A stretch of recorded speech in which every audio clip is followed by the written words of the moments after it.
Hello students, कैसे हैं आप सभी लोग। मैं पूरी उम्मीद करता हूं कि आप सभी लोग बढ़िया। मैं भी यहाँ पर मौज में।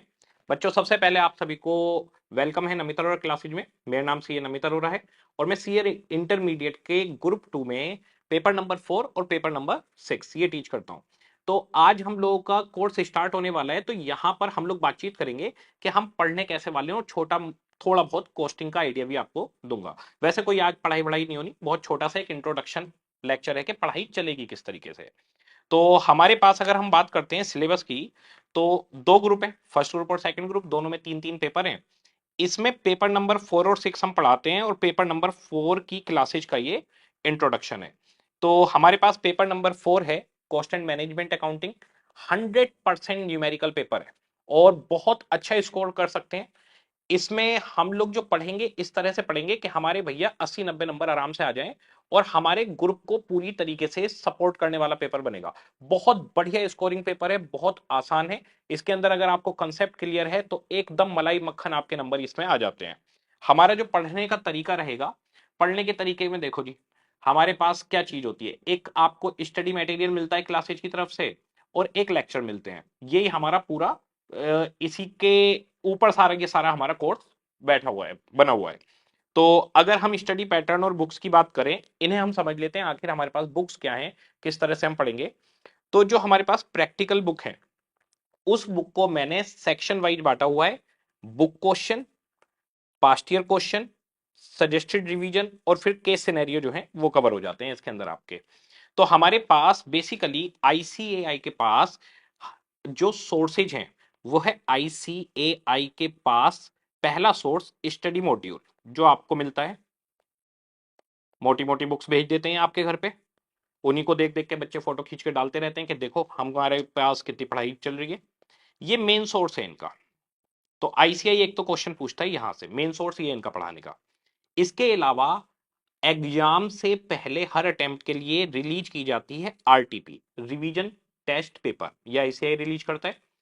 इसके अलावा हर अटेम्प्ट से पहले रिलीज किए जाते हैं एमटीपी, मॉक टेस्ट पेपर। तो revision test paper, mock test paper और आईसीआई का स्टडी मॉड्यूल, ये मेन सोर्स हैं। इसके बाद में एक सोर्स है पीवाईक्यू, यानी पास्ट ईयर क्वेश्चन, जो आईसीआई ने प्रीवियस अटेम्प्ट्स में क्वेश्चन पूछे होते हैं। तो ये चार टोटल सोर्स हैं जहां से आईसीआई क्वेश्चन पेपर आपका सेट करता है। तो इसके ये जो तीन सोर्स हैं पहले, इनको मैंने नाम दिया है बीक्यू, बुक क्वेश्चन।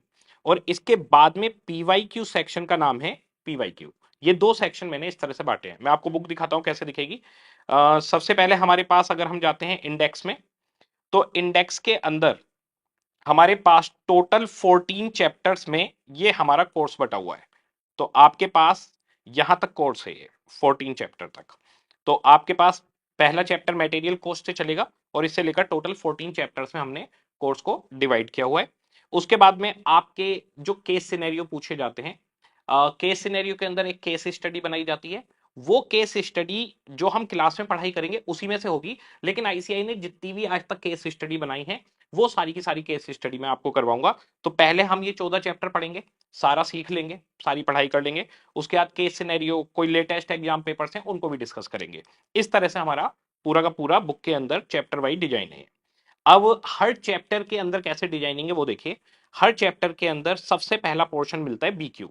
तो जैसे पहला चैप्टर है मटेरियल कॉस्ट, इसमें आपको बीक्यू यानी बुक क्वेश्चन, इसमें क्या क्या कवरेज है, आईसीआई के स्टडी मॉड्यूल की, आरटीपी की और एमटीपी की। मैं आपको दिखा भी देता हूं। जैसे ये एक टॉपिक चालू हुआ, इसका स्टडी मॉड्यूल का क्वेश्चन है, ये भी स्टडी मॉड्यूल का है। और जी ये आपका BQ3, ये हमने अपने पास से रखा हुआ है। कुछ एक्स्ट्रा क्वेश्चन ऐसे रखने पड़ते हैं जिससे आपको कंसेप्ट सिखाया जाए। इसके बाद में ये भी स्टडी मॉड्यूल का क्वेश्चन है, ये भी स्टडी मॉड्यूल का क्वेश्चन है, आईसीआई एसएम यानी आईसीआई स्टडी मॉड्यूल। और इसके बाद में ये भी स्टडी मॉड्यूल का है।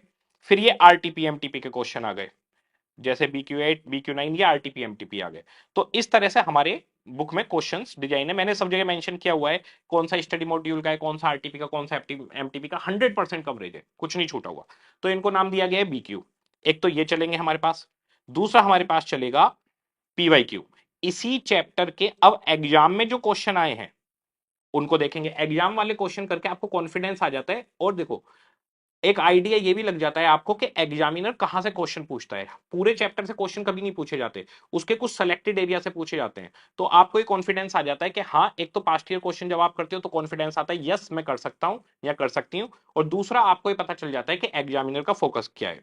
तो यहाँ पर PYQ1 PYQ2 इस तरीके से इनकी मैंने नंबरिंग दी है, एग्जाम में आए हुए क्वेश्चन की अटेम्प्ट वाइज लिस्टिंग कर रखी है। ठीक है, फिर आपका इस चैप्टर के एंड में, ये पहला ही चैप्टर चल रहा है तो उसका BQ सेक्शन चलेगा, PYQ सेक्शन रहेगा। उसके बाद में लास्ट में रहेगा सजेस्टेड रिवीजन, कि रिवीजन कैसे करें। बेसिकली होता क्या है, आप एग्जाम से एक दिन पहले, 1.5 दिन का टाइम मिलता है टोटल, तो 1.5 दिन पहले आप ना पूरे की पूरी बुक का हर क्वेश्चन नहीं कर सकते। तो कुछ सेलेक्टेड क्वेश्चन कौन से करने हैं, रिवीजन में कौन से करने हैं, वो मार्किंग वगैरह दी गई है। ये मैं आपको चैप्टर के साथ समझाऊंगा कैसे मार्किंग करनी है, अभी ये चीज समझा नहीं सकता मैं, और आपको समझ में भी नहीं आएगी, तो ये मैं चैप्टर के साथ समझाऊंगा। तो एक इसमें सजेस्टेड रिवीजन आ जाएगा। उसके बाद में आपके पास मैं वापिस जाता हूं जरा, तो हमारे पास अगर आप देखेंगे तो बुक के क्वेश्चन आ गए, पास्ट ईयर क्वेश्चन आ गए, सजेस्टेड रिवीजन आ गया, जितने भी केस सिनेरियो है वो सारे हमने कवर कर लिए। इसके अलावा आपको थ्योरी कम एमसीक्यू बुक मिलेगी, जिसमें थ्योरी के एमसीक्यू होंगे। थ्योरी एमसीक्यू एग्जाम में नहीं आता, पर आईसीआई स्टडी मॉड्यूल में है, तो वो हमने रखा हुआ है। एक क्विक रिवीजन बुक है आपके पास और एक टेस्ट बुक है। तो क्विक रिवीजन बुक कैसे, जैसे एक चैप्टर पूरा हो गया तो चैप्टर खत्म होने के बाद उस पूरे चैप्टर को हम शॉर्ट में डिस्कस कर लेंगे, तो इस तरीके से चैप्टर वाइज क्विक रिवीजन हो जाएगा। और आपके पास एक टेक्स्ट बुक रहेगी। टेक्स्ट बुक में अगर हम देखें तो वही 14 चैप्टर्स हैं आपके पास, हर चैप्टर का चैप्टर वाइज टेस्ट है और उसका सॉल्यूशन भी है, सेल्फ असेसमेंट पर है ये। तो हर चैप्टर का चैप्टर वाइज टेस्ट है, चैप्टर खत्म होते ही वो टेस्ट देना है, वो भी मैं आपको चैप्टर के साथ पढ़ाते हुए बताऊंगा कैसे चलेगा। उसके बाद दो 100 नंबर के फुल मार्क्स टेस्ट भी आपके हमने रखे हुए हैं। तो इस तरीके से हमारी बुक्स रहेंगी। तो आपके पास जो स्टडी मॉड्यूल है जो हमारी तरफ से आया है, उसके बारे में आपको पता होना चाहिए, बहुत ही रिफाइंड वे में बनाया गया है, one of the best study material है। और इसके अंदर हर चीज की ड्राफ्टिंग, सब चीजों का ध्यान रखा गया है, सारे क्वेश्चन कवरेज सब कुछ करा गया है और सब क्लास में करवाया जाएगा ये सब कुछ। ठीक है, तो ये तो हमारा हो गया स्टडी पैटर्न और बुक्स। अब मैं आपको बता देता हूं, जैसे हम क्लास लेते हैं तो हमने क्लास को जैसे आप कल आओगे तो मैं एक चैप्टर का आइडिया देता हूं। जैसे मान लो चैप्टर है मटेरियल कॉस्ट, तो इसके अंदर आपके पास दो नोटबुक रहेंगी, एक कंसेप्ट एक प्रैक्टिकल। अब जैसे ये है नोटबुक नंबर 1, ये कंसेप्ट की नोटबुक है। तो इस कंसेप्ट की नोटबुक के अंदर हम क्या करेंगे, बेसिकली कल से लाना है आपको, तो कल से दो नोटबुक आप कैरी करेंगे, एक कंसेप्ट की और एक प्रैक्टिकल की। कंसेप्ट के अंदर जो भी हमारे टॉपिक्स हैं उनका पूरा एक एक कंसेप्ट आपको बताया जाएगा, उसके न्यूमेरिकल एग्जाम्पल्स करवाए जाएंगे, जिससे आपकी बेस बिल्डिंग हो जाएगी। ये 400 पेज के आसपास की आपको लेकर आनी है। दूसरा, प्रैक्टिकल नोटबुक आपकी बनेगी। प्रैक्टिकल नोटबुक पे जो BQ और PYQ है वो हम राइटिंग में करेंगे, क्लास वर्क भी उसी में होगा, होमवर्क भी उसी में होगा, उसी के अंदर सारा न्यूमेरिकल चलेगा। तो एक नोटबुक में कंसेप्ट रहेगा, जिसके अंदर कंसेप्ट एग्जाम्पल के साथ रहेंगे, और एक नोटबुक आपके पास रहेगी न्यूमेरिकल वाली, जिसमें सारे BQ PYQ सब कुछ उसके अंदर चलेगा, केस सिनेरियो विनेरियो सब उसी में सोल्व करेंगे आप। ठीक है, अब जो कंसेप्ट है वो किस तरीके से चलता है, कंसेप्ट के अंदर जो आपकी ये नोटबुक है 400 पेज की लेकर आनी है, और प्रैक्टिकल के लिए दो नोटबुक लगेंगी 400 पेज की। तो प्रैक्टिकल वाली दो नोटबुक लगेंगी 400 पेज की, और कंसेप्ट वाली एक नोटबुक 400 पेज की आपकी लग जाएगी इसमें। तो अब कंसेप्ट कैसे मैं क्लास में करवाऊंगा वो सिर्फ एक रफ आइडिया दे रहा हूं। हमारे पास जैसे कोई टॉपिक है मटेरियल कॉस्ट क्या है, इसके अलग अलग चीजें आगे आएंगी। फिर कोई टॉपिक है इकोनॉमिक ऑर्डर क्वांटिटी, उसका टॉपिक चलेगा। जो फॉर्मूले हैं वो फॉर्मूले कैसे बने हुए हैं, फॉर्मूला क्या है, उसका डिस्कशन चलेगा। उसके बाद इसमें एग्जाम्पल भी चलेंगे न्यूमेरिकल। यही एग्जाम्पल फिर BQ PYQ बन जाएंगे बाद में, जब हम बुक में जाएंगे तो यही एग्जाम्पल क्वेश्चन की फॉर्म में हमें मिलेंगे। तो इनको कैसे सोल्व करना है, इनकी अंडरस्टैंडिंग। तो कंसेप्ट के अंदर एक एक छोटी से छोटी बात आपको लिखवाई जाएगी, जिसमें बच्चे फंसते हैं। हम इतने सालों से पढ़ा रहे हैं, हमें पता है बच्चा कहाँ फंसेगा। तो वो एक एक चीज यहाँ पर क्लियर की जाएगी, कौन सा कंसेप्ट कैसे बनाए। तो ये देखिए, ये एक ही चैप्टर का कंसेप्ट चल रहा है, ये एक ही चैप्टर का कंसेप्ट चल रहा है, चलता ही रहेगा। ओके, इसके बाद में प्रैक्टिकल नोटबुक। प्रैक्टिकल नोटबुक देखिए ऐसी दिखेगी, ये पहले चैप्टर की है। जैसे BQ1 क्लास में करवाया, फिर BQ2, उसके बाद में BQ3, फिर BQ4, इस तरह से चलता रहेगा चलता रहेगा। उसके बाद में ये आ गया BQ7, BQ18, कुछ PYQ भी आ जाएंगे इसमें। तो BQ PYQ सब, ये देखिए PYQ2 आ गया यहाँ पर, ये सब क्लास में करवाया जाएगा आपको। तो इसी के अंदर चलता रहेगा टॉपिक वाइज। ये आपका ये पहले चैप्टर का ही पूरा ये सारा का सारा न्यूमेरिकल पोर्शन चल रहा है।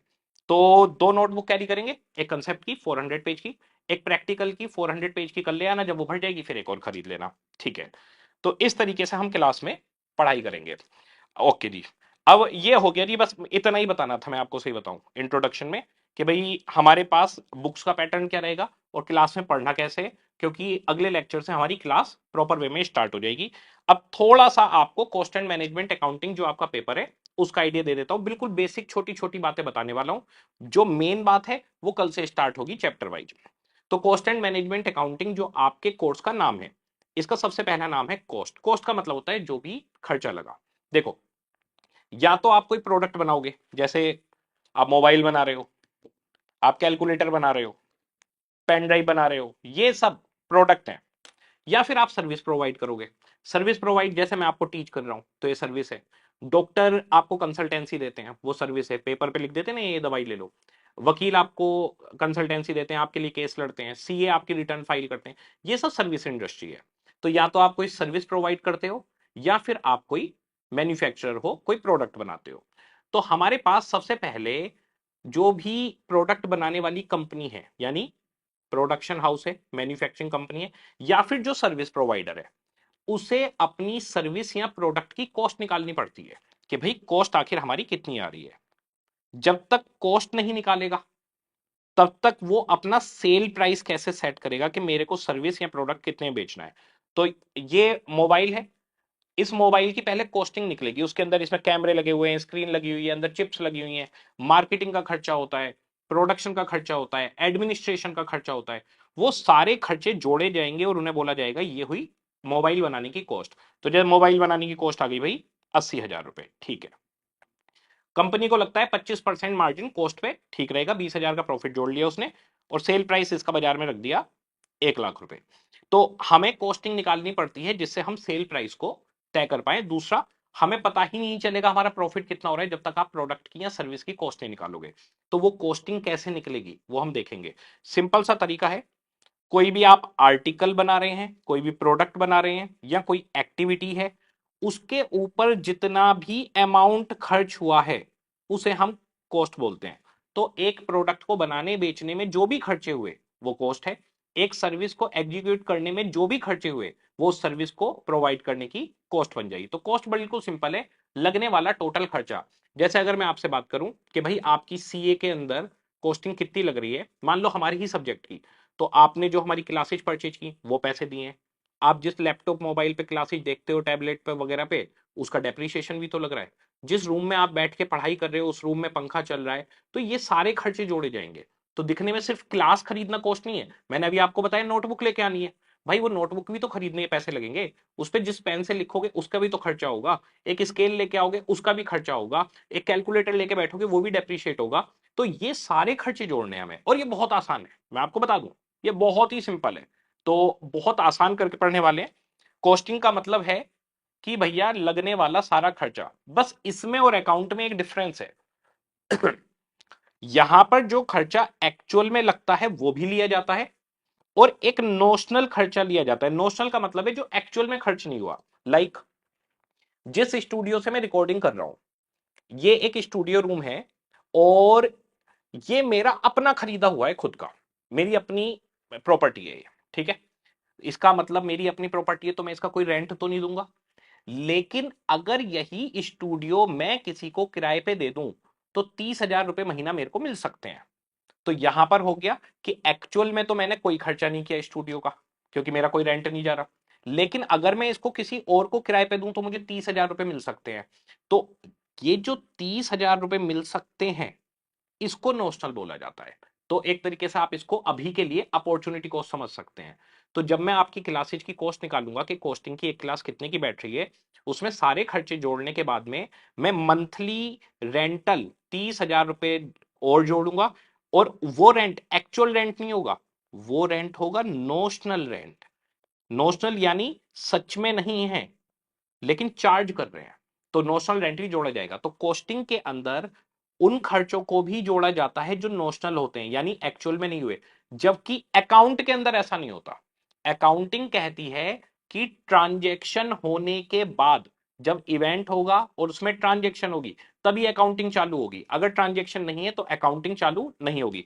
तो यहां पर मैंने तो रेंट दिया ही नहीं, तो नोशनल रेंट अपॉर्चुनिटी कॉस्ट है, वो कॉस्टिंग में कंसीडर की जाएगी। तो अब आपकी, मैंने अभी बोला था कि क्लास की कॉस्ट निकालो, तो क्लास की कॉस्ट में आपके पास में जो आपने क्लास खरीदी है वो भी कॉस्ट है, जो आपके डेप्रीशिएशन लग रहे हैं इक्विपमेंट्स के वो भी कॉस्ट है, जो आप जिस रूम में बैठे हुए हो उसका जो रेंटल है वो भी कॉस्ट में जोड़ा जाएगा, चाहे वो आपके पापा की खुद की प्रॉपर्टी हो तब भी नोशनल रेंट जोड़ा जाएगा कि अगर यही रूम हम किसी को किराए पे देते तो हमें इतना किराया मिल जाता।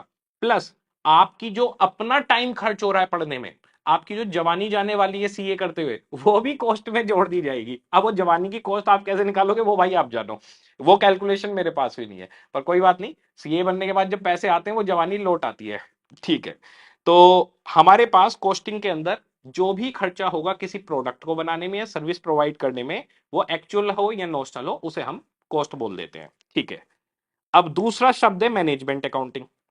ये मैनेजमेंट अकाउंटिंग क्या होती है?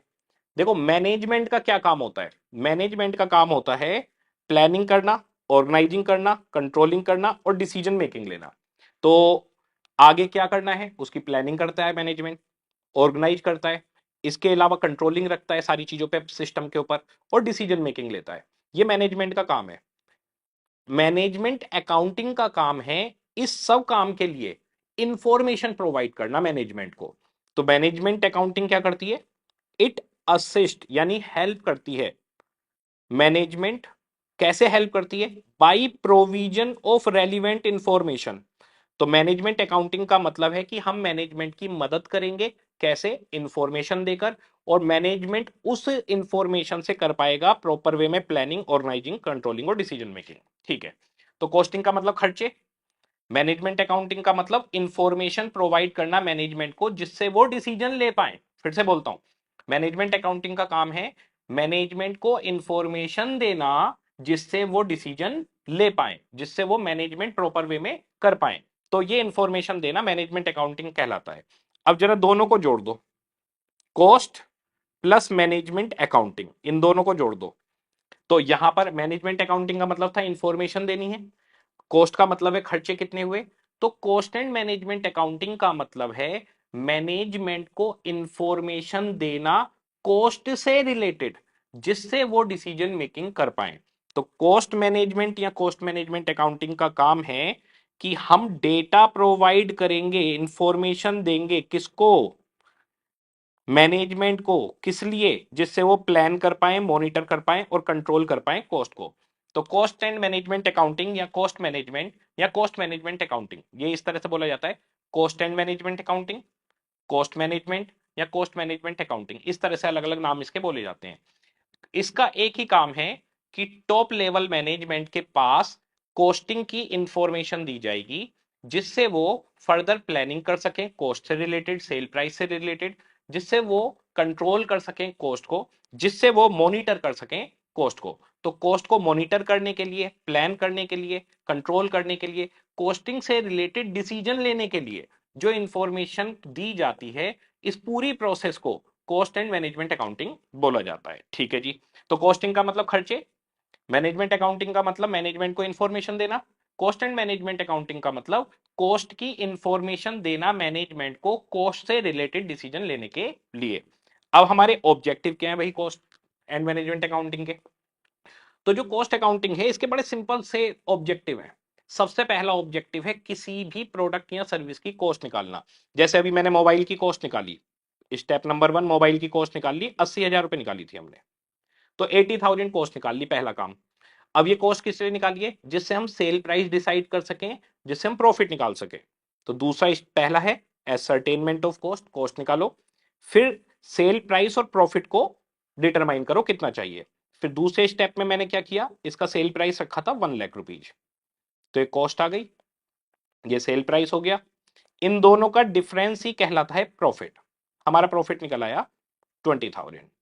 तो पहला हमारा ऑब्जेक्टिव रहेगा कॉस्ट निकालना, दूसरा ऑब्जेक्टिव रहेगा सेल प्राइस और प्रॉफिट निकालना।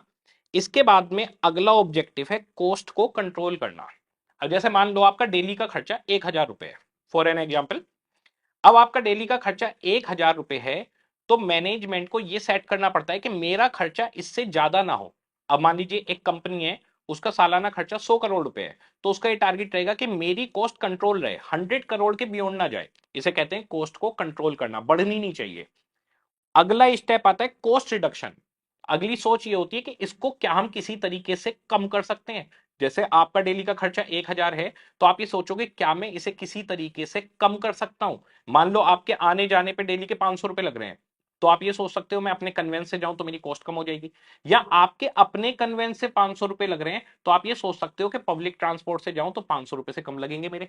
तो आपका डेली का खर्चा 1,000 है, उसे कंट्रोल करना, उस खर्चे को कम कैसे कर सकते हैं ये दिमाग लगाना। तो कंपनियां पूरे टाइम यही तो दिमाग लगाती रहती हैं कि हम अपनी कॉस्ट को रिड्यूस कैसे कर सकते हैं और कॉस्ट को कंट्रोल रखना है। और लास्ट ऑब्जेक्टिव, मैनेजमेंट को हेल्प करना डिसीजन मेकिंग में। तो कॉस्ट अकाउंटिंग के जो हमारे ऑब्जेक्टिव है बड़ा सिंपल, कॉस्ट निकालो, सेल प्राइस और प्रॉफिट निकालो, कॉस्ट को कंट्रोल करो, रिडक्शन करने की कोशिश करो और मैनेजमेंट को डिसीजन मेकिंग में हेल्प करो। ये हमारे बेसिक ऑब्जेक्टिव रहेंगे। इसके बाद में अगर हम कॉस्ट की बात करें, तो कॉस्ट को एलिमेंट वाइज 3 पार्ट में तोड़ा गया है। इसका बहुत डिटेल डिस्कशन हम अगले चैप्टर से करने भी वाले हैं, पर मैं यहां पर आपको एक बेसिक आइडिया दे रहा हूं कि कॉस्ट निकालते हुए हम 3 टुकड़ों में तोड़ देते हैं सारी कॉस्ट को। सबसे पहला टुकड़ा है, सबसे पहला एलिमेंट है मटेरियल कॉस्ट। मटेरियल का मतलब है जो भी कोई भी कोमोडिटी इस्तेमाल हुआ है प्रोडक्शन करने में या सर्विस प्रोवाइड करने में। तो मैं प्रोडक्शन से समझाता हूं, वो ज्यादा आसान रहेगा आपके लिए। तो प्रोडक्शन करने में जो भी कॉमोडिटी लगाए उसे हम बोलेंगे मटेरियल कॉस्ट। जैसे कि ये कैलकुलेटर बनाना है, इस कैलकुलेटर को बनाने में ये बटन लग रहे हैं, इनके ऊपर इंक लग रही है, ये स्क्रीन है कांच की, ये प्लास्टिक का कवर है, ये सब मटेरियल है, इसको हम कॉमोडिटी बोलते हैं। यानी कोई भी कॉमोडिटी अगर प्रोडक्शन में लग रहा है, तो किसी प्रोडक्ट की कॉस्ट निकालते हुए हम उस कॉमोडिटी को मटेरियल कॉस्ट बोलेंगे, ठीक है। इसके बाद दूसरा आता है एम्प्लॉय कॉस्ट। एम्प्लॉय कॉस्ट है आपके यहाँ पे स्टाफ तो होगा ही होगा, किसी भी कंपनी के अंदर, किसी भी फैक्ट्री के अंदर जो स्टाफ होता है, वो मैनेजर हो या वो लोअर लेवल पर हो, मीडियम लेवल पर हो। लोअर लेवल पर जो होते हैं वो खुद अपने हाथों से काम करते हैं, जो उनके ऊपर होते हैं वो सुपरवाइजर वगैरह होते हैं, वो उनको इंस्ट्रक्ट करते हैं, वो खुद काम नहीं करते, इंस्ट्रक्शन का काम करते हैं, देखते रहते हैं कोई गड़बड़ी तो नहीं कर रहा, ओए रामू उठ जा, सो क्यों रहा है, काम कर। इनका काम सुपरवाइजर्स का ही होता है। इनके ऊपर फिर टीम लीडर, मैनेजर्स, इस तरह से अलग अलग आईआर की अलग अलग फैक्ट्री में नाम बन जाती है। ये सारा स्टाफ जितना भी है ये एम्प्लॉय कॉस्ट के अंदर आता है। इवन कंपनी के डायरेक्टर भी एम्प्लॉय होते हैं, वो भी सैलरी उठाते हैं ना, रेम्युनरेशन उठाते हैं, वो भी एम्प्लॉयज के अंदर आते हैं। इसके बाद में जो भी बचेगा वो अदर एक्सपेंस में चला जाएगा। जैसे कि फैक्ट्री का रेंट है, फैक्ट्री का रेंट तो कोई कॉमोडिटी नहीं है। कॉमोडिटी का मतलब या तो सॉलिड फॉर्म में हो, या फिर लिक्विड फॉर्म में हो, या गैस की फॉर्म में हो, ये कॉमोडिटी कहलाते हैं। तो इसमें प्लास्टिक लग रही है, पेच लग रहे हैं, स्क्रीन लग रही है, ये सब कॉमोडिटी है और सॉलिड फॉर्म में है। अगर मान लो मैं कोई गैस यूज करता हूं किसी प्रोडक्ट को बनाने में, जैसे कि दवाइयां बनती हैं, केमिकल्स यूज होते हैं उसमें, तो गैस की और लिक्विड की फॉर्म में भी मटेरियल हो सकता है। तो मटेरियल गैस की फॉर्म में हो सकता है, लिक्विड की फॉर्म में हो सकता है, सॉलिड की फॉर्म में हो सकता है। ये सब कहलाता है मटेरियल, इसे हम कॉमोडिटी बोलते हैं। फिर एम्प्लॉय आ जाते हैं, जो भी हमारा स्टाफ है वो सब एम्प्लॉय हो गए। और तीसरा आ जाता है अदर एक्सपेंस। अदर एक्सपेंस के अंदर बाकी सारे खर्चे आ जाते हैं, जैसे रेंट है, रेंट ना तो सॉलिड है, ना गैस है, ना लिक्विड है, ना ही वो एम्प्लॉय है। तो रेंट क्या हो गया, रेंट तो एसेट को यूज करने के लिए दिया जाने वाला एक पेमेंट है। भाई आप हमारी एसेट को यूज कर रहे हो, उसके लिए रेंट दे दो, तो ये अदर एक्सपेंस में जाएगा। एसेट्स का डेप्रीशिएशन है, पावर की लाइट है, ये सब अदर एक्सपेंस में चले जाएंगे। तो हमारे पास 3 टुकड़ों में हम बांटेंगे। डिटेल डिस्कशन बाद में करूंगा, अभी सिर्फ एक बेसिक आइडिया दे रहा हूं। तो डिटेल डिस्कशन करेंगे नेक्स्ट लेक्चर से, अभी आइडिया दे रहा हूं कि कोस्टिंग में ऐसे तोड़ेंगे। तो 3 टुकड़ों में हम तोड़ देंगे, यही हमारे चैप्टर बनने वाले हैं। पहला चैप्टर हमारा बनेगा मटेरियल कॉस्ट, इसमें पूरी मटेरियल की बात होगी। दूसरा चैप्टर बनेगा हमारा एम्प्लॉय कॉस्ट। फिर तीसरा चैप्टर हमारा बनेगा ओवरहेड, ओवरहेड पे भी आऊंगा मैं। और फोर्थ चैप्टर हमारा बनेगा कोशीट। ये पहले 4 चैप्टर आ गए तो समझो कोस्टिंग खत्म हो गई। तो ये पहले 4 चैप्टर मोस्ट इंपॉर्टेंट है, बहुत ही आसान है। उसके बाद पूरी कोस्टिंग पानी की तरह से बहेगी। टोटल कितने चैप्टर है, 14। 14 में से ये 4 चैप्टर अच्छे से कर लिए तो बाकी के 10 चैप्टर पानी की तरह बह जाएंगे। तो पहले 4 चैप्टर में मैं पूरी जी जान लगा दूंगा, उसके बाद आधी कोस्टिंग तो आपको आ जाएगी। आप कहोगे सर हम भी क्लासेस चालू कर रहे हैं, हम भी पढ़ाएंगे, मजा आ गया कोस्टिंग के अंदर। तो हमारे पास जो कॉस्टिंग के एलिमेंट है मटेरियल, एम्प्लॉय और अदर एक्सपेंस। अब इनको डायरेक्ट और इनडायरेक्ट में क्लासिफाइड किया जाता है। डायरेक्ट और इनडायरेक्ट का बिल्कुल बेसिक सा मतलब बताता हूं, नेक्स्ट लेक्चर के अंदर फुल डिटेल में बताऊंगा। डायरेक्ट और इनडायरेक्ट का सीधा सा मतलब है कि जो भी आप प्रोडक्ट बना रहे हो उससे डायरेक्ट रिलेशन है या नहीं है। अब जैसे हम ये कैलकुलेटर बना रहे हैं, ठीक है, मैं वर्कर हूं, मैं इस कैलकुलेटर को बना रहा हूं, तो क्या मैं एम्प्लॉय कॉस्ट, मैं वर्कर हूं, मैं एम्प्लॉय कॉस्ट के अंदर कवर होता हूं, क्या मैं डायरेक्टली इस कैलकुलेटर से लिंक हूं? यस, मैंने ही तो बनाया है, तो मेरी सैलरी इस पे सीधी चार्ज की जा सकती है। मान लो मैं एक पीस रेट से हम चल रहे हैं, और एक कैलकुलेटर बनाने के एक वर्कर को 10 रुपए मिलते हैं, तो इस कैलकुलेटर में 10 रुपए लेबर कॉस्ट के डायरेक्टली जोड़े जा सकते हैं, डायरेक्ट यानी सीधा कनेक्शन।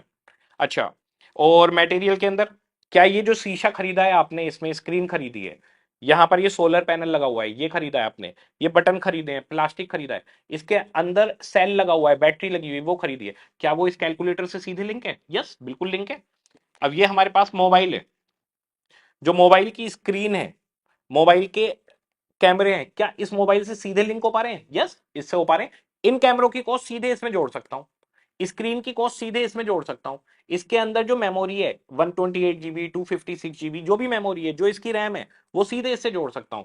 तो अगर प्रोडक्ट से सीधे लिंक है तो उसको हम डायरेक्ट कह देते हैं, और सीधा लिंक नहीं है तो इनडायरेक्ट कह देते हैं। तो ये तीन एलिमेंट हमारे पास रहेंगे, मटेरियल कॉस्ट, एम्प्लॉय कॉस्ट और अदर एक्सपेंस। उनको फर्दर क्लासिफाई कर दिया जाता है कि डायरेक्ट रिलेशन है या नहीं है। तो direct material cost, direct employ cost, direct expense, और indirect material cost, indirect employ cost और इनडायरेक्ट एक्सपेंस। ये जितने भी डायरेक्ट हैं इनको नाम दिया जाता है, डायरेक्ट वालों को प्राइम कॉस्ट या डायरेक्ट कॉस्ट, तो इसको प्राइम कॉस्ट बोलते हैं। तो ये जितने भी हैं ये पीसी बन जाएंगे, पीसी यानी प्राइम कॉस्ट बन जाएगी ये। और ये जितने इनडायरेक्ट हैं, इन सारे इनडायरेक्ट को बोला जाता है ओवरहेड्स, ओएच यानी ओवरहेड्स।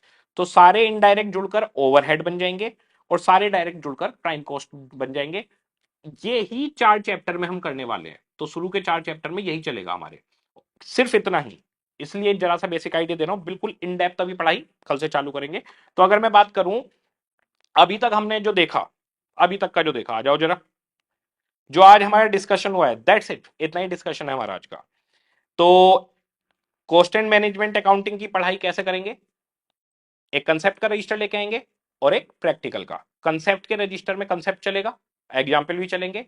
प्रैक्टिकल के रजिस्टर में बीक्यू चलेंगे, बीक्यू यानी स्टडी मैट के क्वेश्चन, आरटीपी के क्वेश्चन, एमटीबी के क्वेश्चन, और कुछ इंपॉर्टेंट क्वेश्चन जो मेरे को आपकी बेस बिल्डिंग के लिए बनाने हैं। पीवाईक्यू चलेंगे, पीवाईक्यू यानी पास्ट ईयर क्वेश्चन चलेंगे। उसके बाद में हमारे पास कॉस्ट एंड मैनेजमेंट अकाउंटिंग का मतलब, कॉस्टिंग का मतलब खर्चा एक्चुअल हो या नोशनल हो, किसी प्रोडक्ट या सर्विस से रिलेटेड है तो जोड़ दिया जाएगा, उसे कॉस्ट बोलेंगे। ठीक है, बाकी ये कॉस्ट समझने में ही आगे के सारे लेक्चर लगने वाले हैं, पूरा का पूरा ये जो कॉस्ट में आपको ऐसे बता रहा हूँ, कॉस्ट ये होती है, अरे इसी में तो सारे लेक्चर लगने अब आगे के। तो खैर, लेकिन बात यही है कि भैया सारे के सारे खर्चे जोड़ लो, एक्चुअल हो या नोशनल, वो कॉस्टिंग हो गई। मैनेजमेंट अकाउंटिंग यानी मैनेजमेंट को हेल्प करने के लिए इंफॉर्मेशन देना। कॉस्ट मैनेजमेंट या कॉस्ट मैनेजमेंट अकाउंटिंग, मैनेजमेंट को कॉस्टिंग के डिसीजन लेने के लिए कॉस्ट की इंफॉर्मेशन प्रोवाइड करना, कॉस्ट एंड मैनेजमेंट अकाउंटिंग है। तो भाई ऑब्जेक्टिव क्या है, ये ऐसा क्यों करते हैं हम, क्यों इंफॉर्मेशन दे रहे हैं मैनेजमेंट को? जिससे कॉस्ट सेट की जा सके कि एक प्रोडक्ट की कॉस्ट कितनी है, उसका सेल प्राइस और प्रॉफिट निकाला जा सके, जिससे हम कॉस्ट को कंट्रोल कर सकें कि बढ़े नहीं, जिससे हम दिमाग लगाएं कि कॉस्ट को रिड्यूस कैसे कर सकते हैं, कॉस्ट रिडक्शन, और जिससे मैनेजमेंट डिसीजन मेकिंग कर पाए। तो एलिमेंट क्या क्या होंगे जी कॉस्ट के? कॉस्ट के 3 एलिमेंट हैं, जितने भी कॉमोडिटी है, मटेरियल, जितना भी लेबर है, स्टाफ है, सब एम्प्लॉय कॉस्ट, और बाकी सब अदर एक्सपेंस में डाल दो। ठीक है जी, इसको प्रोडक्ट से सीधे रिलेट कर सकते हो खर्चे को तो डायरेक्ट, सीधे रिलेट नहीं कर सकते तो इनडायरेक्ट बोलेंगे। डायरेक्ट वाले सारे खर्चे प्राइम कॉस्ट कहलाएंगे, और इनडायरेक्ट वाले सारे खर्चे ओवरहेड कहलाएंगे। अब हमारे पास जैसे ही आपने ये चीज सीख ली, फिर हमारे पास बनती है कॉस्ट शीट। कॉस्ट शीट का मतलब किसी प्रोडक्ट की टोटल कॉस्ट निकालना। अब जरा देखिए कॉस्ट शीट के अंदर क्या होगा, ये हमारे पास चैप्टर नंबर 4 है, कॉस्ट शीट। तो हमारे पास पहला चैप्टर चलेगा मटेरियल, दूसरा एम्प्लॉय कॉस्ट, तीसरा ओवरहेड चलेगा, और चौथा चलेगा कॉस्ट शीट। कॉस्ट शीट के अंदर ही हम एक्सपेंसेज के बारे में भी बात करेंगे, डायरेक्ट एक्सपेंस वगैरह की बात करेंगे। तो कॉस्ट शीट हमारे पास रहेगा, बड़ा बिल्कुल सिंपल सा है, किसी भी प्रोडक्ट का मटेरियल, एम्प्लॉय और एक्सपेंस का डायरेक्ट हिस्सा, लिख दो कि भाई डायरेक्ट मटेरियल इसका इतना लग रहा है। जैसे इसकी स्क्रीन डायरेक्ट मटेरियल है, 5 रुपए की है, लो जी लिख दिए 5 रुपए। और इसके ये बटन भी डायरेक्टली रिलेटेड है, इसकी बैटरी भी डायरेक्टली रिलेटेड है, 25 रुपए उनके भी है, लो जी 25 रुपए उनके भी लिख दिए, डायरेक्ट मटेरियल में आ गया। मैंने ये कैलकुलेटर बनाया है, एक कैलकुलेटर के 1 यूनिट बनाने के 20 रुपए मुझे मिलते हैं मान लो जी ये डायरेक्ट लेबर आ गई। और कुछ डायरेक्ट एक्सपेंस, रेंट, डेप्रिसिएशन, कुछ जो सीधा रिलेट हो पा रहा हो, वो 10 रुपए जी उसके हो गए।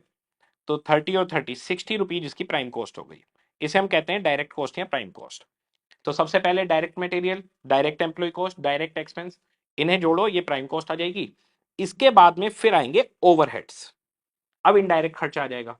तो डायरेक्ट जोड़ो, प्राइम कॉस्ट बोलेंगे उसको, फिर इनडायरेक्ट जोड़ो, उसे ओवरहेड बोलेंगे, और हमारी कॉस्ट निकल कर आ गई। दैट्स इट, इतना ही करना है, बहुत ही सिंपल है। तो अब हमारे पास ओवरहेड्स में, यानी इनडायरेक्ट खर्चे, ओवरहेड प्रोडक्शन से रिलेटेड हो सकते हैं, फैक्ट्री से रिलेटेड, एडमिनिस्ट्रेशन से रिलेटेड हो सकते हैं, यानी मैनेजमेंट से रिलेटेड, और मार्केटिंग और डिस्ट्रीब्यूशन से रिलेटेड हो सकते हैं। तो हमारे पास काम क्या होता है, प्रोडक्ट को बनाना, प्रोडक्शन, एडमिनिस्ट्रेशन संभालना, सारा मैनेजमेंट देखना, और तीसरा काम होता है प्रोडक्ट की मार्केटिंग करना और प्रोडक्ट को कस्टमर के पास तक पहुंचाना, डिस्ट्रीब्यूशन। तो प्रोडक्शन, एडमिनिस्ट्रेटिव और सेलिंग एंड डिस्ट्रीब्यूशन ओवरहेड हमारे पास आ जाएंगे। ये इनडायरेक्ट खर्चे हैं सारे के सारे, ये इनडायरेक्ट कॉस्ट है, इनडायरेक्ट कॉस्ट। तो पहले डायरेक्ट कॉस्ट जुड़ गई, प्राइम कॉस्ट, फिर इनडायरेक्ट कॉस्ट जोड़िए, टोटल कॉस्ट निकल आई। मान लो कैलकुलेटर के ये इनडायरेक्ट खर्चे हो गए 50 रुपए, टोटल कॉस्ट आ गई 110। अब सेल प्राइस तय कर लो, तो मैं 150 रुपए में कैलकुलेटर बेच रहा हूं, 40 रुपए मेरा बैलेंसिंग फिगर प्रॉफिट आ गया, काम खत्म, इतनी ही है कॉस्टिंग। तो बड़ा सिंपल सा है। अब कल से चालू करेंगे, जो अगला लेक्चर है वहां से हम मटेरियल चैप्टर को स्टार्ट करने वाले हैं। उसके बाद चैप्टर 2 होगा, फिर 3, फिर 4, और उसके बाद पूरी कॉस्टिंग पानी की तरह बह जाएगी। बहुत मजा आने वाला है आप लोग के साथ, बढ़िया करके पढ़ाई करेंगे। एग्जाम जैसे मैं जो भी चीज बताऊं आपको, एक बात मेरी मान के चलना, मैं आपको जो कहूं, जैसे कहूं वैसे करते रहना। अगर आप मेरी बात को मानते रहोगे, आपको बहुत बेहतरीन नंबर लाने से कोई नहीं रोक सकता। और पूरी प्रैक्टिकल नॉलेज देंगे, यानी कि न्यूमेरिकल भी सिखाएंगे, और इनका मार्केट में क्या काम है, कल को जब आप जॉब पे जाओगे तो इसकी क्या इंप्लीकेशन है, कहां क्या काम आएगा, वो भी एक एक चीज सिखाऊंगा मैं आपको। आपको विजुलाइज करवा दूंगा कि फैक्ट्री के अंदर हो तो क्या होगा, और मैनेजमेंट में हो तो कैसे होगा, खर्चे कैसे निकाले जाते हैं, डिसीजन मेकिंग कैसे की जाती है, ये सारी चीज सीखेंगे। यानी हम कोस्टिंग तो सीखेंगे ही सीखेंगे, साथ में मैनेजमेंट रिलेटेड भी सारा काम सीखेंगे। इस सब्जेक्ट के अंदर आप मैनेजमेंट को बहुत अच्छे से सीखने वाले हैं, और कोस्टिंग को भी बहुत अच्छे से सीखने वाले हैं। एक बच्चों का क्वेश्चन रहता है कि सर डाउट किस तरीके से रहेंगे। बड़ा सिंपल सा बता रहा हूं, पहले तो डाउट आएंगे ही नहीं, मैं एक एक चीज लिखवा दूंगा, लेकिन फिर भी रिवीजन के टाइम पे कभी भी डाउट आ सकते हैं। हमेशा आपके साथ कनेक्टेड रहेंगे, एग्जाम तक टाइम तक कनेक्टेड ही रहेंगे। तो डाउट पूछने का क्या तरीका है वो मैं आपको बताता हूं। वैसे जो फर्स्ट चैप्टर है उसमें बताऊंगा। जैसे कि मान लो आपको इसमें ये BQ4 है, इसमें डाउट है, तो आप क्या करेंगे, व्हाट्सएप नंबर मेरा सेव कर लो ये डाउट के लिए, और कॉल मत करना, मैं कॉल उठाता नहीं हूं, मैं क्लासेज में रहता हूं। 9891314730, यही नंबर है, मेरा पर्सनल नंबर है, मेरे पास और कोई नंबर नहीं है। मैं पूरे दिन कॉल्स, मैं फोन यूज नहीं करता बेसिकली, आपको बताऊं, सिर्फ डाउट लेने के लिए ही फोन व्हाट्सएप उठाता हूं, इसके अलावा फोन यूज नहीं करता। बाकी कोई भी कॉल वगैरह होती है तो घर वालों के पास ही आ जाती है, वहां पे बात हो जाती है। तो ये मेरा पर्सनल नंबर है, इस पर आप डाउट भेजेंगे। डाउट कैसे भेजेंगे वो बताता हूं, व्हाट्सएप नंबर। ओके, आपको करना क्या है, नंबर सेव कर लो, ये बहुत इंपॉर्टेंट है। ये आपके सीए बनने तक काम आएगा, सीए के बाद भी काम आएगा, और यही नंबर रहेगा मेरा, कभी चेंज नहीं करूंगा।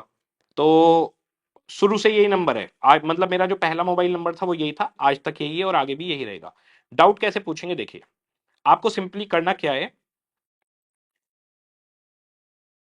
आपने लिया BQ4 है, इसकी आपने खींची फोटो, ये मैंने फोटो खींच ली, ठीक है, ये मैंने फोटो भेज दी। आप देखेंगे मैंने व्हाट्सएप पे फोटो खींचकर भेज दी है, ठीक है।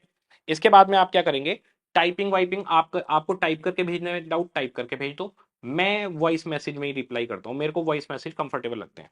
आपने डाउट पूछ लिया कि सर BQ4 में ये जो EOQ निकालना है, इसमें मेरे को ना एनुअल रिक्वायरमेंट समझ में नहीं आ रही, ठीक है बच्चे, एनुअल रिक्वायरमेंट जो एनुअल डिमांड दी गई है ना क्वेश्चन के अंदर, वही एनुअल रिक्वायरमेंट है 2000 बैग। बस मैंने जवाब दे दिया, आपने क्वेश्चन पूछा मैंने जवाब दे दिया, बड़ा ही सिंपल।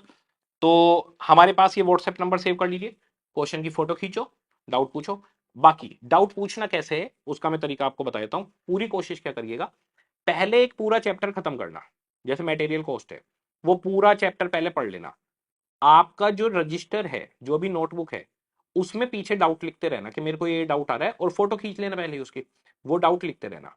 आपके 99% डाउट चैप्टर खत्म होते तक पहले ही खत्म हो जाएंगे, और जो बचेंगे वो पूछ लेना। तो पूरा चैप्टर खत्म करके, क्योंकि चैप्टर का ना लिंक होता है, हो सकता है कोई एक बात आगे आने वाली हो, तो पूरा चैप्टर खत्म करके उसके बाद में पूछ लो, वो ज्यादा बेहतर रहता है। बाकी बीच में भी पूछोगे तो मैं तो बता ही दूंगा, मुझे तो कोई दिक्कत नहीं है, लेकिन आप पूरा चैप्टर खत्म करके पूछोगे तो ज्यादा बढ़िया होगा, क्योंकि आपको भी बहुत ज्यादा क्लैरिटी होगी। ये हमारा डाउट का सिस्टम रहेगा। तो भैया आप लोगों को मुझे लगता है सारी चीजें क्लियर हो चुकी हैं, कैसे कैसे चलेगा हमारे पास। तो स्टडी मॉड्यूल, पीवाईक्यू, ये वो सब कुछ सब खबर है, सारा का सारा क्लास में करवाएंगे। अब कल से पढ़ाई चालू करने वाले हैं, मेरे को ये सिर्फ एक रफ आइडिया देना था। अब कल से हम लोग पढ़ाई चालू करेंगे, मटेरियल चैप्टर स्टार्ट करेंगे। कल तो कंसेप्ट का रजिस्टर लेके आ जाना, क्योंकि कल मटेरियल का कंसेप्ट करवाऊंगा मैं पूरा। उससे अगले लेक्चर से फिर आपको 2 नोटबुक लेके आनी है। तो ये सब आप तैयारी करके रखिए। इसके अलावा एक जो मेरा पर्सनल एक्सपीरियंस है, जो मेरी बच्चों से बात होती है, एक तो मैं आपको जैसे बताऊं वैसे करते रहना, ठीक है। दूसरी चीज, कंसिस्टेंसी मेंटेन करनी है। आप दिन का अपना एक टाइम फिक्स कर लो, जैसे पोस्टिंग के पेपर का आपने टाइम कर लिया कि सुबह 7 से 10 बजे तक मैं पढ़ाई करूंगा। हमारे जितने भी लेक्चर हैं वो 2.5 आवर के हैं, तो बच्चे स्पीड में भी देखते हैं उसको, तो 2 घंटे में खत्म कर लेते हैं कहीं। मैं ये कहूंगा कि आप नॉर्मल स्पीड में ही चलाना, आराम से क्लास के साथ में लिखने का टाइम मिलता है, आराम से लिखना, और नॉर्मल स्पीड में देखो। कंसिस्टेंटली डेली पढ़ाई करो, कोई छुट्टी मत करो। टाइम फिक्स कर लो कि 7 से 10 बजे मेरा टाइम कोस्टिंग का है, तो वो आप उस टाइम को फिक्स करो। दूसरा, मैं जो होमवर्क दूंगा वो आपको बिल्कुल करना है, ज्यादा होमवर्क नहीं दूंगा, बहुत थोड़ा होमवर्क देता हूं और सिमिलर क्वेश्चन। तो कंसिस्टेंसी मेंटेन करो आप, डेली अपना एक टाइम फिक्स कर लो कि भाई कोस्टिंग इतने बजे मेरे को पढ़ना है डेली, डिसिप्लिन वे में उसको पढ़ो। बहुत टाइमली, इजीली, बड़े मजे से पूरा हो जाएगा। उसके बाद में जैसे ही पहला चैप्टर खत्म होगा, मैंने बताया था ना सजेस्टेड रिवीजन बताऊंगा, तो वो रिवीजन कैसे करने में वो भी बताऊंगा आपको, टेस्ट वगैरह कैसे करने वो भी बताऊंगा। इसके अलावा एग्जाम टाइम पर हम लोग यूट्यूब पर एग्जाम से 1-2 महीने पहले ही रिवीजन करवा देते हैं, तो वो रिवीजन सेशंस ले लेना। टेलीग्राम चैनल पे कनेक्टेड हो जाना, टेलीग्राम चैनल है हमारा, सीए नमित अरोरा लिखोगे टेलीग्राम चैनल पे, या नमित अरोरा क्लासेज लिखोगे, दोनों नाम से मिल जाएगा, वो ज्वाइन कर लेना आप लोग। और यूट्यूब चैनल सब्सक्राइब कर लेना, वो भी सीए नमित अरोरा से मिल जाएगा आपको। ये काम आप लोग करके रख लेना। अब हम लोग कल से करेंगे पढ़ाई असली वाली चालू, और बहुत मजा आने वाला है। ओके जी, सभी को टाटा बाय बाय।